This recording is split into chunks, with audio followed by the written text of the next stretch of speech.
the GBC Dirt Commander.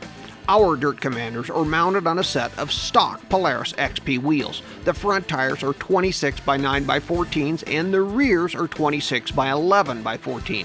The factory specs say the fronts weigh 24 pounds and the rears 27 pounds. They have an 8-ply construction and a tread depth of 28/32 of an inch, both front and rear. Our measured height when mounted on the 850 Touring is 24.5 inches tall with 2.5 psi on the front and 24.5 inches tall with 2.5 psi on the rear. Our initial impressions?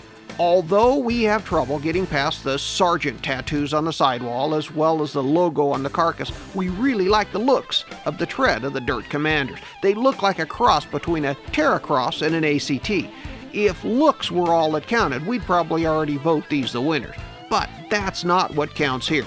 It's how well they work out on the trail. They are fairly heavy and very stiff. So we'll see if they can take command of the dirt in the real world and make us forget about those Sargent tattoos. So stay tuned for our findings.